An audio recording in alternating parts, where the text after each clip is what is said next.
Të gjithë ne duhet ta dimë se namazi është një lidhje midis njeriu dhe Allahut fuqiplot. Namazi është gjimnastik shpirtërore dhe monolog apo bised midis krijesës dhe krijuesit. Namazi është, siç edhe e përmendëm më herët, miraxhi i besimtarit dhe vendi ku shëtit shpirti i tij, ku lëndron apo ku sillet shpirti i tij.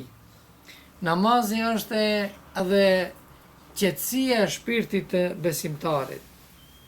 Namazi është edhe piknisja e besimtarit.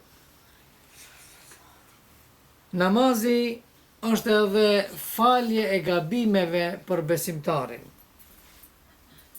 Namazi është edhe rruga e shpëtimit për besimtarin. Është edhe pastërti e shpirtrave apo e shpirtit prej veseve të këqija. Se njeriu normal ka vese të këqija, nëpërmjet namazit njeriu i pastron ato vese.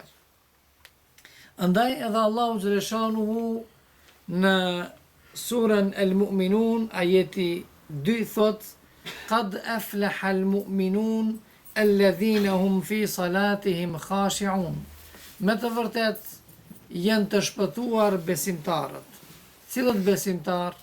Ata të cilët në namazin e tyre janë të përkushtuar.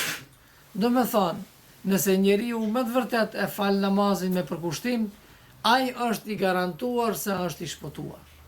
Do me thënë, ka garancë nga Allahu xhaleshanuhu se është i shpëtuar.